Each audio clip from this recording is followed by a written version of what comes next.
Assalamualaikum warahmatullahi wabarakatuh, sahabat pemilih. Selamat datang di podcast KPU Kota Palopo. Ruang bincang santai membahas seputar demokrasi. Bersama saya Jihan dan kali ini narasumber kita adalah Bapak Ardiansyah dari Bawaslu Kota Palopo. Bagaimana kabar hari ini, Pak? Alhamdulillah baik. Alhamdulillah. Baik, terima kasih Bapak sudah meluangkan waktunya untuk podcast KPU Kota Palopo. Baik, sahabat pemilih, sebelum kita membahas tema kita pada podcast kali ini, ada baiknya kita berkenalan dulu dengan narasumber kita. Silakan Bapak. Terima kasih pemirsa sekalian. Kenalkan, nama saya Ardiansyah Indra Pancaputra. Saya anggota Bawaslu Kota Palopo, koordinator divisi hukum, pencegahan, partisipasi masyarakat dan hubungan masyarakat. Baik. Sahabat pemilih, setelah kita berkenalan singkat dengan narasumber kita, maka kita akan membahas tema podcast kita kali ini, yaitu mengawal demokrasi menjaga integritas. Baik Bapak, ini pertanyaan pertama Pak ya. Menurut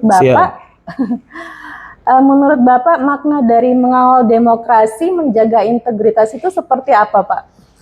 Baik, tema kali ini mengangkat terkait mengawal demokrasi dan menjaga integritas. Ya. Sebelum saya jawab sepenuhnya, langkah baiknya saya penggal dulu, biar kita samakan persepsi dulu.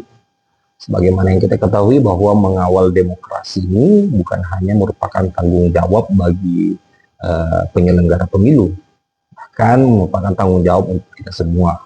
Mengawal demokrasi adalah suatu paham atau upaya yang dilakukan oleh seseorang atau lembaga guna untuk memastikan bahwa tahapan proses demokrasi itu berjalan sesuai dengan peraturan perundang-undangan. Nah, seringkali kita mengatakan bahwasanya apa sih pentingnya mengawal demokrasi? Nah, pentingnya mengawal demokrasi yang satu adalah memastikan bahwa proses pesta demokrasi, pemilihan umum, pemilihan kepala daerah, itu berjalan sesuai dengan ketentuan peraturan perundang-undangan. Nah, bagi penyelenggaranya dalam melaksanakan tahapan tetap memegang prinsip bahwasanya proses demokrasi itu, proses pemilu itu harus dilaksanakan dengan asas luber-jurdil. Nah, kemudian yang kedua, kita harus memastikan bahwa dalam proses demokrasi tersebut kita mampu mencegah dan menindak pelanggaran yang ada di proses demokrasi tersebut. Kemudian dalam proses demokrasi itu, mengawal demokrasi itu, kita juga harus mencerminkan, menjaga ya kredibilitas lembaga penyelenggara pemilihan umum dengan cara ya profesional melaksanakan seluruh tahapan penyelenggaraan pemilihan umum itu. Kemudian yang terakhir adalah mewujudkan demokrasi yang substantif. Itu pentingnya mengawal demokrasi, di mana demokrasi itu tidak berbicara hanya orang datang ke TPS memilih, tapi bagaimana masyarakat kita ini berpartisipasi aktif dalam mau proses pemilunya dan proses setelah pemilunya, mengawal bahwa apa yang telah dijanjikan oleh para peserta pemilu, para peserta pemilihan itu mampu terrealisasi sehingga meningkatkan kesejahteraan bagi masyarakat itu sendiri. Nah, itu. Kemudian aktornya untuk mengawal demokrasi kan sangat bisa kita lihat bahwa yang pertama itu penyelenggara dulu. Penyelenggara sebagaimana ketentuan peraturan perundang-undangan, penyelenggara ada 3 sesuai dengan tugasnya masing-masing. Yang pertama KPU yang melaksanakan tahapan secara pelaksanaan teknis, kemudian kedua Bawaslu yang melakukan pencegahan, pengawasan dan penindakan dalam proses tahapan tersebut, dan yang ketiga adalah DKPP, badan yang menindaki proses pelanggaran kode etik penyelenggara pemilu. Kemudian yang kedua, aktornya adalah Mahkamah Konstitusi untuk mengawal demokrasi. Kenapa Mahkamah Konstitusi? Karena Mahkamah Konstitusi adalah suatu lembaga di mana lembaga tersebut diharapkan mampu menguji undang-undang dan kemudian menyelesaikan sengketa hasil pemilu. Kemudian yang ketiga, perannya yang paling penting juga adalah masyarakat sipil dan media, ya, masyarakat sipil dan media. Kemudian warga negara Indonesia, di mana warga negara Indonesia ini kita harapkan kepekaannya terhadap proses demokrasi yang terjadi Sehingga ketika ada pelanggaran yang mereka lihat dan mereka tangkap di sekitarnya, mampu dilaporkan ke Badan Pengawas Pemilihan Umum. Saya kira dengan definisi mengawal demokrasi ini, satu kunci yang paling penting.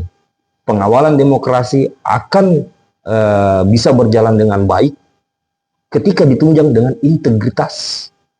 Makanya kalau saya baca dengan temanya, mengawal demokrasi dan menjaga integritas, sebenarnya saya mau bilang bahwasanya dalam mengawal demokrasi, hal yang paling mendasar harus kita miliki adalah integritas. Baik dari integritas penyelenggara, integritas peserta pemilu, dan integritas masyarakat. Sebagaimana kita ketahui bahwa integritas adalah suatu paham yang sangat saklek terkait dengan kejujuran dan nilai-nilai moral yang ada di dalam masyarakat. Kalau kita berbicara integritas penyelenggara pemilu, ya sebagaimana peraturan DKPP nomor 2 tahun 2017 terkait dengan kode etik penyelenggara pemilu. Sehingga kalau saya mau menangkap tema ini, mengawal demokrasi dan menjaga integritas, saya punya satu kunci untuk menjawab satu tema ini, adalah satu, kepatuhan hukum. Ini sesuatu yang tidak bisa ditawar, karena dalam memastikan bahwa proses demokrasi itu bisa berjalan dengan benar, itu harus ada kepatuhan hukum yang dimiliki oleh baik penyelenggara, baik peserta, dan baik warga negara Indonesia. Kira seperti itu. Pertanyaan kedua, Pak, ini tantangan apa yang paling sering dihadapi Bawaslu Kota Palopo dalam menjaga integritas peserta maupun penyelenggara pemilu, Pak? Nah, kalau kita berbicara tantangan sih, ini bukan tantangan lagi ya, karena kita punya sejarah panjang terkait proses demokrasi di Kota Palopo. Sejarah panjang itu banyak catatan yang menjadi pelajaran kita ke depan. Yang pertama adalah, kenapa sih setiap pemilihan kepala daerah selalu saja ada anggota KPU yang di DKPP? Itu pertanyaan paling mendasar yang harus dijawab. Kenapa sih setiap pemilihan kepala daerah selalu ada saja intriknya, baik dari eksternal dan baik dari internal? Nah, kalau saya mau menjawab itu, sebenarnya sumber permasalahannya ada tiga. Pertama internal, kedua eksternal, dan yang ketiga digital.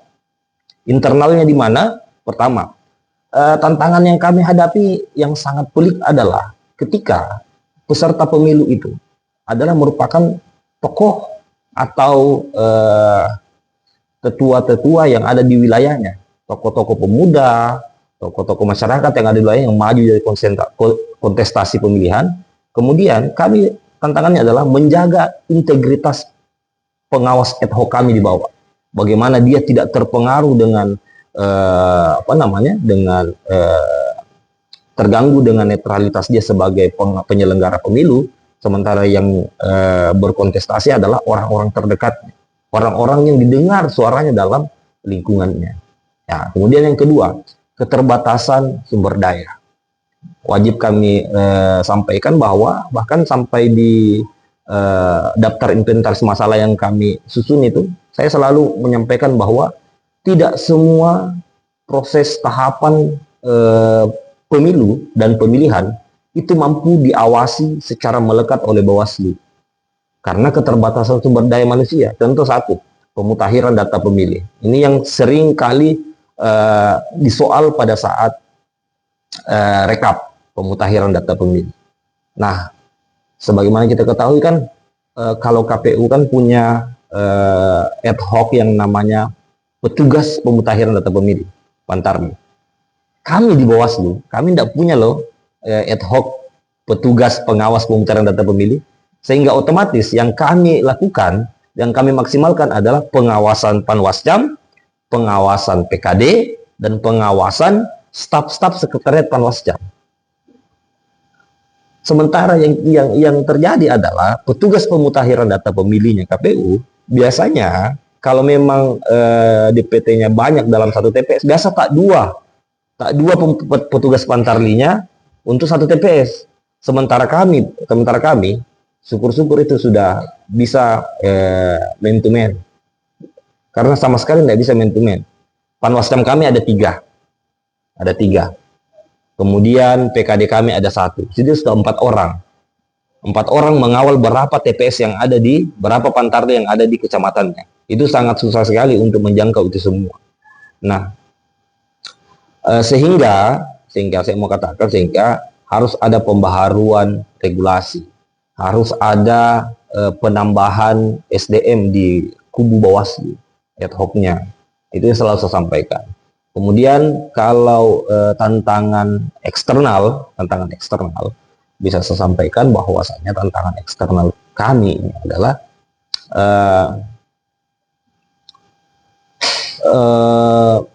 regulasi. Kami tidak bisa menjangkau keseluruhan terkait regulasi. Contoh, ketika kami menemukan ada praktek money politik, kami tidak punya kewenangan untuk menyita seperti yang dimiliki oleh aparat lain. Kami tidak punya kewenangan menyita, sehingga praktek-praktek itu kalau memang ada di kami temukan, kami sulit mengamankan barang bukti. Kemudian kedua, tidak diaturnya undang-undang terkait perlindungan saksi, baik pelapor yang melapor ke Bawaslu, baik saksi yang dihadirkan oleh pelapor di Bawaslu, sehingga ini menimbulkan gejala orang atau masyarakat ini enggan mau melapor ke Bawaslu. Sehingga banyak pelanggaran-pelanggaran yang mungkin saja bisa terjadi di lapangan itu tidak terekam oleh Badan Pengawas Pemilihan Umum. Itu. Kemudian faktor yang ketiga tadi, digital, tantangan digital. Jujur saja Bawaslu tidak secanggih aparat kepolisian yang punya cyber, ya, yang punya perangkat-perangkat aplikasi, sehingga terkadang banyak sekali akun-akun anonim di media sosial yang mempublis kampanye hitam, menjelek-jelekan salah satu paslon, kemudian mengutarakan ujaran kebencian dalam akun tersebut, kemudian dan acap kali juga menggunakan sarana-sarana media sosial sebagai penggiringan opini terhadap pembusukan karakter penyelenggara. Ini yang sulit sekali kami akses, sulit sekali kami telusuri siapa yang mempunyai akun tersebut. Itu, saya kira tantangannya itu, dan yang paling menarik untuk ke depan, karena ini menjadi tantangan kita kemarin, yaitu bagaimana kita bisa memastikan dokumen yang diserahkan oleh calon, baik itu calon anggota DPR, baik itu calon wali kota, itu dikeluarkan oleh instansi berwenang. Itu tantangan yang sangat-sangat akan menjadi pusat perhatian ketika tahapan pencalonan anggota DPR akan dimulai. Karena banyaknya dokumen-dokumen yang dikeluarkan oleh lembaga negara, sementara pihak KPU sesuai dengan peraturan KPU terkait pencalonan terbatas mengenai waktu untuk verifikasi. Bayangkan saja kalau ijazah-ijazah yang dikeluarkan oleh instansi pemerintah ini, notabene caleg-caleg di sini, ijazahnya di luar. Itu harus ditelusuri ke sana. Habis waktu kita di sana, habis waktu. Belum lagi kalau ada instansi pemerintah yang salah mengambil tindakan, yang salah mengambil keputusan terkait dokumen tersebut. Bolanya pasti akan ke Komisi Pemilihan Umum, karena Komisi Pemilihan Umum ini yang akan memutuskan, yang akan berkeputusan bahwasanya dokumen ini memenuhi syarat atau tidak. Itu. Kemudian kami Bawaslu, tantangannya apa? Sikap pengawasan kami terhadap keputusan KPU. Sikap pengawasan kami. Apakah kami memandang keputusan KPU itu sudah sesuai dengan tata cara prosedur yang ada? Ataukah kami memandang apa yang dilakukan teman-teman KPU ada kehilapan administrasi di dalamnya? Ada kesalahan administrasi di dalamnya. Nah, sebagaimana yang menjadi sejarah kita kemarin, sehingga PSU kan ada di persoalan itu. Sehingga saya dalam kesempatan tertentu, dalam menyusun daftar inventaris masalah untuk diserahkan kepada pimpinan untuk jadi perbaikan regulasi ke depan, bahwasanya seharusnya semua lembaga negara yang mengeluarkan dokumen atau yang mengesahkan dokumen demi kepentingan pencalonan anggota DPR, demi kepentingan pencalonan calon bupati, gubernur, dan wali kota, itu harus berkoordinasi dengan KPU agar KPU sudah punya keyakinan kuat dalam melaksanakan dan memutuskan bahwa dokumen tersebut memang benar adanya. Nah, jangan lagi KPU dibebani kasak-kusuk lagi ke Sumatera, ke Jawa, ya kan? Sementara waktu yang diberikan tidak cukup. Singkat, Pak. Sangat singkat. Belum lagi Bawaslu yang memberikan saran, pasti kan diberikan saran. Mau tidak mau pasti diberi saran. Loh, kok langsung diputuskan bahwa ini dikeluarkan instansi pemenang? Apakah KPU sudah pernah menelusuri ke sana? Pasti kami akan mempertanyakan itu. Dan sekalipun tidak dilakukan KPU, pasti kami Bawaslu akan pergi ke sana. Nah, pertanyaannya, bayangkan kalau kejadian itu terjadi di pemilu. Berapa banyak caleg satu dapil? Satu partai saja berapa? Dikali berapa partai? Dikali berapa dapil? Maka tidak babak belur kita kalau tidak ada regulasi yang yang mampu membackup kita punya kerja-kerja tahapan ini agar seperti prinsip penganggaran kita selama ini sesuai rezim kita, efisiensi, ya, efisiensi. Sangat efisien sekali ketika ada kebijakan pemerintah yang memerintahkan setiap lembaga negara, silakan koordinasi KPU kalau kau keluarkan surat untuk kepentingan pencalonan. Ya, KPU tidak pergi ke sana lagi, tidak membebani keuangan negara lagi untuk pergi menelusuri ke sana, karena sudah lembaga negara yang koordinasi sama KPU. Nah, itulah tiga tantangan itu sebenarnya sesuatu yang sudah kami lewati kemarin, tapi yakin dan percaya akan lebih menjadi tantangan ketika tidak ada regulasi atau kurangnya pembaharuan regulasi terkait catatan-catatan kepemiluan kemarin. Saya kira seperti itu. Nah, menurut Bapak, apa saja peran masyarakat dalam membantu Bawaslu Kota Palopo dalam menjaga integritas dan transparansi pemilu, Pak?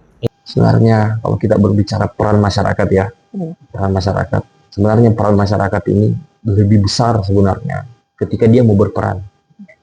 Itu pertanyaan peran itu dilekatkan ketika orang mau berperan. Tapi kalau orang tidak mau berperan, kita susah. Nah, masyarakat kita di Kota Palopo ini, alhamdulillah, saya bilang alhamdulillah, pertama, kedewasaan berdemokrasi. Kita pernah melihat sejarah pemilihan kepala daerah di Kota Palopo, di mana ada kerusuhan. Kalau kita berbicara kasuistik, lebih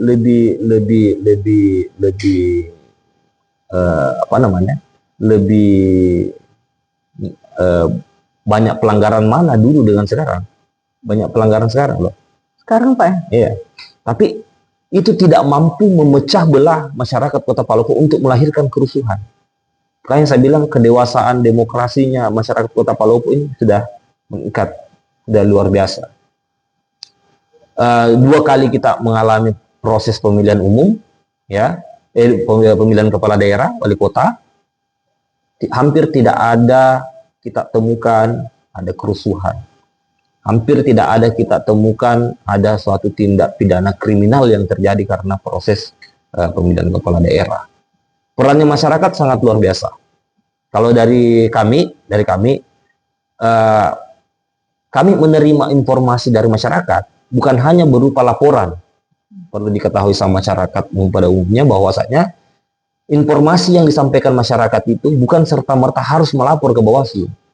Menghubungi saja call centernya Bawaslu atau menghubungi saja komisionernya Bawaslu, kami akan tindak lanjut informasi awal tersebut. Ketika informasi awal tersebut itu sudah memenuhi formil dan material, ya. Fast respon, Pak. Iya, fast respon. Karena gini, suatu ketika saya ambil satu kasus. Ada kejadian di salah satu kecamatan di Kota Palopo.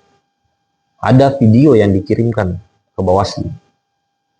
Ada seorang ibu-ibu memegang uang dan alat peraga kampanye. Sifatnya selebaran. Diberikan kepada salah satu yang memvideo tersebut. Tujuannya adalah untuk mendokumentasi bahwa ini ibu terima politik uang. Ya, money politik. Dia kirim ke HP-nya pengawas kami. Saya pada saat itu yang mengetahui hal tersebut langsung menginstruksikan untuk pengawas pemilihan kecamatan untuk terjun langsung ke lokasi tersebut, bahkan ke rumah tersebut. Sesampainya di sana, apa yang kami temukan, oh tidak, sampainya Panwascam di sana, Panwascam menghubungi saya. Assalamualaikum Pak, waalaikumsalam. Ini Pak, kami sudah temukan ini Ibu. Oh, saya langsung, saya langsung pas respon kan. Ini saya sudah berpikir, orang yang di video itu ada di situ. Iya, ada ini Pak. Saya langsung berpikir, wah, ini bisa kita telusuri ini. Dalam artian untuk menjamin kepastian hukumnya di masyarakat, kita harus memberikan pelayanan yang maksimal. Saya sudah berpikir bahwasanya ada barang bukti, ada pelaku, ya kan, ada subjeknya. Kemudian saya sampaikan sama Panwascam, oke, saya ke situ. Bagaimana keadaan di situ? Izin pimpinan. Ini orang disabilitas mental. Ternyata setelah kita telusuri, orang tersebut dikerjai, orang tersebut dimanfaatkan oleh beberapa oknum untuk menarik perhatiannya pengawas pemilu. Ternyata orang tersebut adalah orang disabilitas mental, orang yang tidak normal, kasihan. Disuruh pegang uang, disuruh di video. Ternyata itu adalah pekerjaan salah satu oknum untuk menjatuhkan salah satu paslon. Informasi awal itu kami terima dan kami tindak lanjuti. Bahkan tengah malam pun 1 kali 24 jam informasi awal dari masyarakat selalu masuk di call centernya Bawaslu. Nah, makanya peran masyarakat dalam mengawal demokrasi ini sangat penting. Baik dari partisipasinya di TPS dan baik dari partisipasinya ketika melakukan pengawasan partisipatif. Saya selalu mengatakan bahwa masyarakat ini adalah pengawas partisipatif. Dalam artian karena kesadaran diri dan kepekaan sosialnya sehingga melihat daerahnya ini harus berjalan dengan pemerintahan yang baik-baik sehingga proses demokrasinya harus baik-baik. Nah, alhamdulillah kemarin pada saat proses PSU, semua apa yang disampaikan oleh masyarakat kami tindak lanjuti dan semua proses penanganan pelanggaran selesai di tahapan. Dan kami juga sangat berterima kasih juga kepada para pimpinan ya Bawaslu RI, Bawaslu Provinsi dan KPU RI, KPU Provinsi dan KPU Kota Palopo, karena saya merasa saya kan bukan tiba-tiba jadi komisioner. Saya pernah jadi staf. Saya pernah merasakan kecanggungan KPU dan Bawaslu pada saat saya jadi staf. Tapi ketika saya jadi komisioner, alhamdulillah ternyata pimpinan KPU yang kemarin yang sempat mengambil alih KPU Kota Palopo, pimpinan KPU Provinsi, ini sangat saya hormat sekali sama beliau-beliau karena beliau mengesampingkan hierarkis organisasi. Beliau adalah KPU Provinsi, kami adalah Bawaslu Kota, tapi tidak ada tidak ada bedanya. Saya provinsi, kau kota, sama Kak Ketua, Kak Asbula, Kak Romi, Kak Uceng, Kak Upi, Kak Jaya, semua tidak kayak saya merasa bahwa awalnya kan saya merasa, wah gimana ini, bahaya juga ini. Kami awasi satu level di atas kami, pasti agak canggung nanti ini atau seperti apa. Tapi ya alhamdulillah karena keterbukaan para pimpinan KPU Provinsi, penerimaannya sangat baik. Kemudian 2 anggota komisioner KPU Kota Palopo sangat aktif pada saat tahapan juga, yang menjadi ketua sekarang Kakak Haris Sulfikar dan Kak Iswandi Ismail, itu hampir kami koordinasi tak kenal waktu. Demi untuk memberikan kepastian hukum dalam proses pemilihan kepala daerah ini, bahwa semua yang harus dilaksanakan di tahapan sesuai dengan ketentuan peraturan perundang-undangan. Kami hanya mempersoalkan satu kalimat dalam PKPU, kami harus koordinasi 1 tingkat di atas. Karena supaya tahapan yang berjalan di proses PSU kemarin itu tidak ada yang cacat. Ya. tidak ada yang cacat administrasi. Sehingga kemarin sesuatu yang seharusnya sudah jelas, tapi kalau PKPU mengatakan harus diperjelas, kami sarankan ke KPU untuk diperjelas. Dan alhamdulillah penerimaan KPU Provinsi Sulawesi Selatan yang mengampu tugas dari KPU Kota Palopo, penerimaannya sangat baik. Baik dari segi terkait data pemilih, baik dari segi kampanye, baik dari segi teknis tungsura, baik dari segi kelembagaan. Harmonisasi kelembagaan sangat baik dijaga oleh Kakak Ketua KPU Provinsi Kasbula. Dan sekarang sudah tercermin sekali bahwa hal tersebut sudah dilaksanakan pula oleh Kakanda Ketua KPU Kota Palopo, bahwa ternyata ya itulah buah tidak jauh jatuh dari pohonnya. Saya kira doktrin-doktrin terkait organisasi yang baik dari KPU Provinsi telah diadopsi dengan baik oleh KPU Kota Palopo, sehingga proses-proses yang terjadi sekarang baik dari pemutahiran data pemilu berkelanjutan, sebentar lagi kita pemutahiran data parpol berkelanjutan, baik dari segi diskusi terkait untuk melihat pemilu ke depan, itu sangat cair antara Bawaslu dan KPU. Nah, inilah yang kami harapkan juga romantisme ini tertular bukan penyakit yang membahayakan, tapi penyakit yang baik tertular kepada masyarakat, bahwa pilkada sudah selesai. Baik masyarakat yang sempat kemarin berbeda pilihan, silahkan sekarang pilkada selesai, telah terpilih satu rezim baru. Mari kita kawal hasil proses demokrasi ini, sehingga outputnya mampu dapat memberikan yang terbaik bagi Kota Palopo. Kira seperti itu. Damai itu indah, Pak ya. Siap. Baik, Bapak. Pertanyaan berikutnya, Pak. Apakah ada pemanfaatan teknologi digital dalam mendeteksi dan menangani pelanggaran pada pilkada yang lalu, Pak? Kalau terkait dengan mendeteksi ya. Iya. Kalau terkait mendeteksi, sesuai dengan arahan Bawaslu Provinsi. Karena kita tidak punya alat, tapi kita punya kewenangan. Bawaslu itu punya kewenangan kuasi yudisial. Dalam artian dia bisa melakukan serangkaian proses penegakan hukum, tapi dia bukan penentu putusan hukum. Contoh, ketika ada akun anonim atau akun yang tidak jelas di Facebook, melakukan black campaign di Facebook, hal-hal tersebut berdasarkan hasil pengawasan kami terima, kami tampung, dan kami berkoordinasi dengan pihak kepolisian terkait, karena pihak kepolisian yang punya media cyber. Nah, kami tidak punya alatnya, tapi kami punya jalannya ke sana. Jadi akses ke sana. Jadi untuk kedepannya semoga ada regulasi yang bisa lebih mengefektifkan hasil pengawasan kami untuk segera ditindaklanjuti.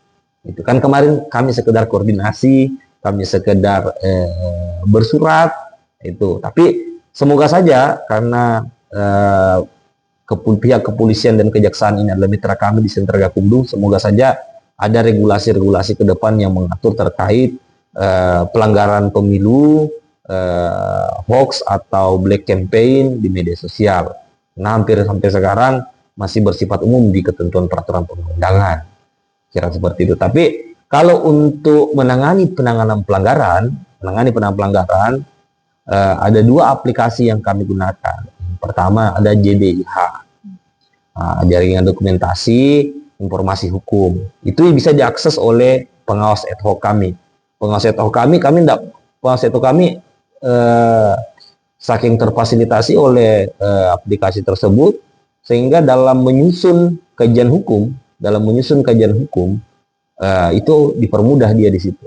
Melihat juga ada aplikasi kami yang namanya Sigap Lapor.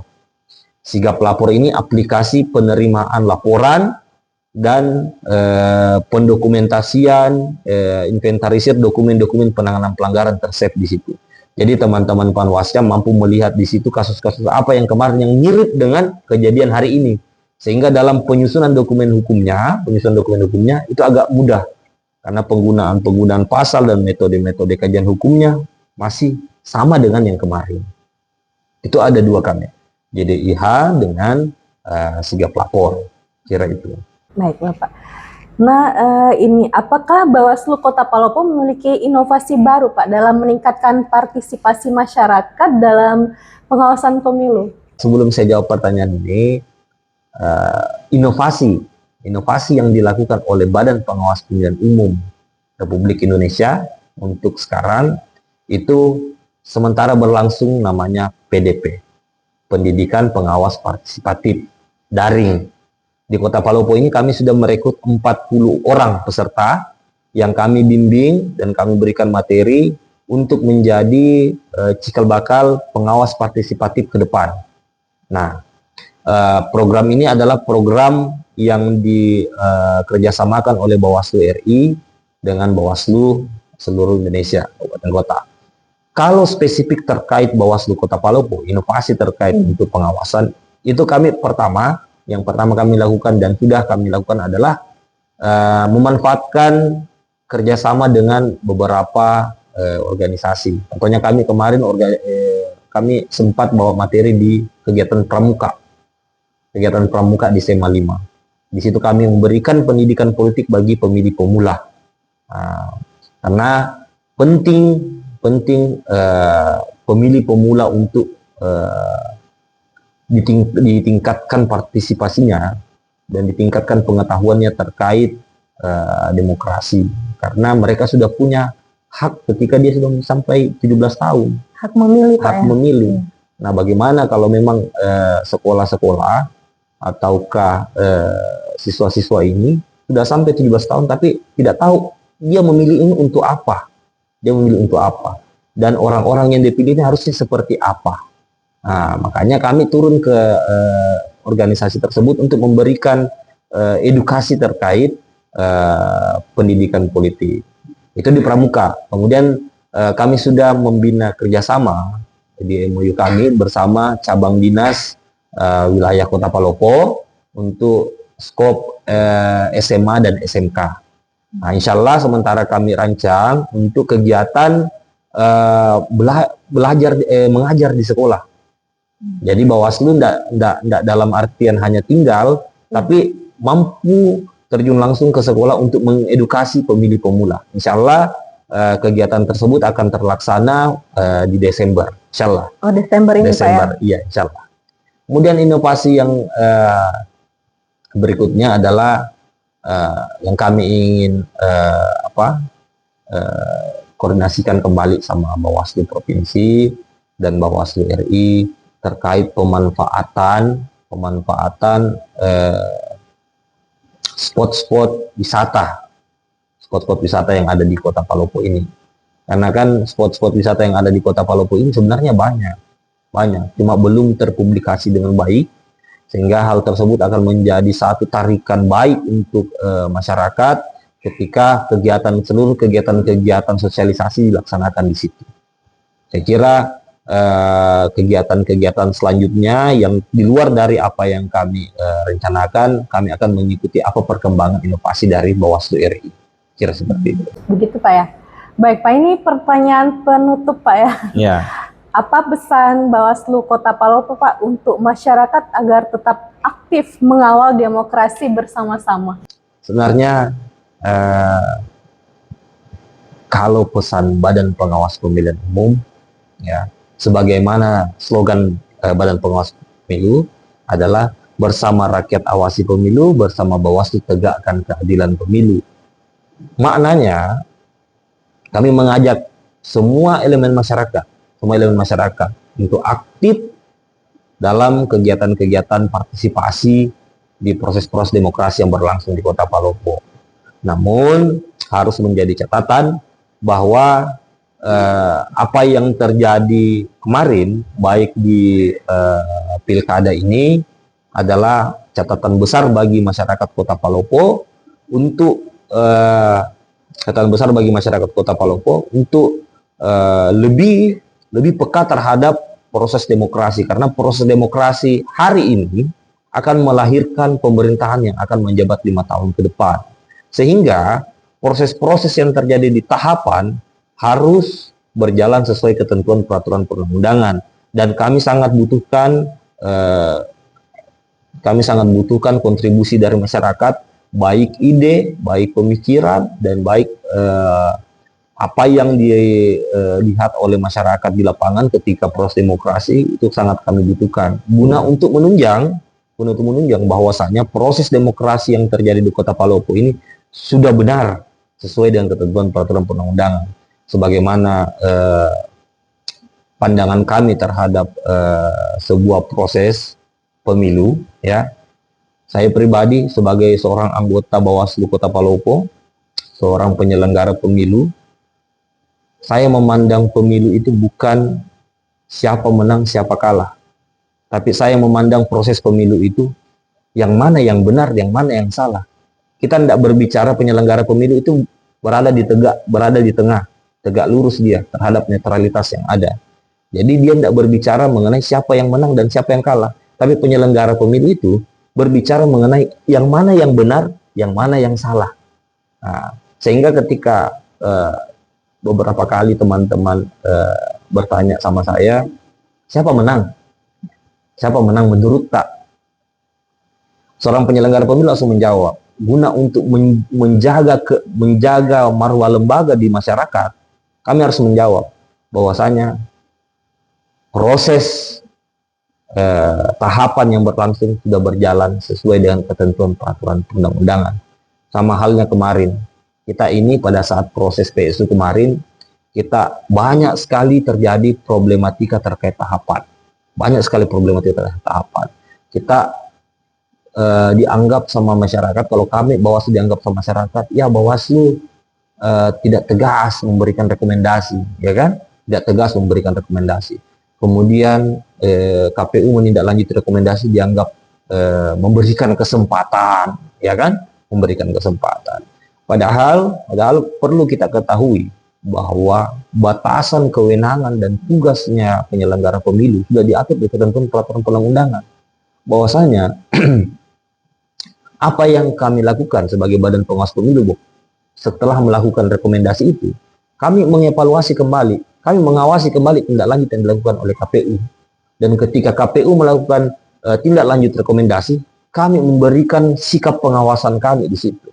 Bahwasanya rekomendasi yang kami berikan kepada KPU Kota Palopo itu sudah ditindaklanjuti sesuai dengan ketentuan peraturan perundang-undangan. Buktinya apa? Kami tidak memberikan rekomendasi ke DKPP. Itu. Ketika kami memberikan rekomendasi ke DKPP, berarti kami sikap pengawasan kami mengatakan bahwa apa yang dilakukan oleh KPU provinsi, dalam artian KPU Kota Palopo pada saat itu adalah sesuatu yang keliru. Tapi tidak, sikap pengawasan kami mengatakan dari 2 rekomendasi yang ditindaklanjuti oleh KPU Kota Palopo bahwa semua sudah sesuai dengan peraturan perundang-undangan yang berlaku. Sehingga masyarakat biasa mengatakan, loh, kok begitu Bawaslu tidak berani mendiskualifikasi? Pertanyaannya bukan berani atau tidak, tapi apakah benar atau tidak Bawaslu punya kewenangan untuk mendiskualifikasi? Nah, sesuai peraturan perundang-undangan yang punya kewenangan untuk memutus pelanggaran administrasi itu adalah KPU. Namun tindak lanjut rekomendasi yang dilakukan oleh KPU Kota Palopo adalah objek pengawasan kami. Sehingga ketika sudah ditindaklanjuti, kami sudah mengatakan bahwasanya inilah sikap pengawasan kami dan mengatakan tidak ada pelanggaran lagi setelah itu. Nah, tujuan utama kami ini sekalian klarifikasi. Karena jujur secara pribadi ini agak lucu. Saya menjadi anggota Bawaslu Kota Palopo ini kan PAW. Saya masuk di 11 November 2024. Ketika itu saya menjabat sebagai PAW. Kemudian saya diisukan saya terafiliasi dengan salah satu paslon. Anggaplah saya disangkakan terafiliasi paslon A, ya kan? Ketika masuk tahapan, saya disangka terafiliasi di paslon B. Ketika masuk ke MK, saya dikatakan terafiliasi di pasangan calon C. saya mau bilang seperti ini, bahwa tujuan kami Bawaslu Kota Palopo melakukan penanganan pelanggaran adalah memberikan kepastian hukum kepada tahapan, ya, pada tahapan yang berjalan, bahwa semua kesalahan, semua pelanggaran yang terjadi di tahapan pemungutan suara ulang kemarin harus selesai di tahapan. Apa yang menyebabkan PSU terjadi kemarin? Apa yang menyebabkan PSU kemarin terjadi? Itu karena kalau saya melihat ada penanganan pelanggaran yang tidak selesai, sehingga masih menjadi objek pertimbangan MK untuk memutus bahwa pemungutan suara ulang. Coba yang baru-baru ini, semua sudah selesai. Pelanggaran administrasi yang pertama sudah selesai di tahapan, sudah ditindaklanjuti oleh KPU, dan kami sudah memandang bahwa sudah tepat melakukan tindak lanjut rekomendasi. Oke. Kemudian ada temuan kami mengatakan bahwa ada pelanggaran administrasi. Kami merekomendasikan kepada KPU, dan KPU sudah menindaklanjuti itu. Sikap pengawasan kami mengatakan bahwa sudah tidak ada terjadi pelanggaran administrasi. Sehingga ketika hal-hal ini dibawa ke ranah sengketa, kami sebagai pemberi keterangan di Mahkamah Konstitusi hanya menyampaikan bahwa kami sudah melakukan proses penanganan pelanggaran dan sudah ditindaklanjuti oleh KPU provinsi, dalam hal ini adalah KPU Kota Palopo. Sehingga alhamdulillah kita tidak PSU lagi. Ini memang problematika kita seperti saya bilang tadi, ada di regulasi yang harus dibenahi lagi. Apalagi ke depannya ini adalah pemilu. Kedepannya adalah pemilu, sehingga dokumen-dokumen pencalonan itu sangat banyak dan sangat apa ya, kalau bahasanya anak-anak sekarang sangat mainstream sekarang, orang bersoal di MK karena dokumen pencalonan. Saya kira seperti itu. Oke, baik Bapak, terima kasih Bapak Ardiansyah telah membersamai kami di podcast KPU Kota Palopo pada kali ini. Baik sahabat pemilih, demikianlah perbincangan kita hari ini. Saya Jihan dan Bapak Ardiansyah pamit undur diri. Sampai jumpa di podcast KPU Kota Palopo episode berikutnya. Wassalamualaikum warahmatullahi wabarakatuh. Assalamualaikum. Salam KPU melayani.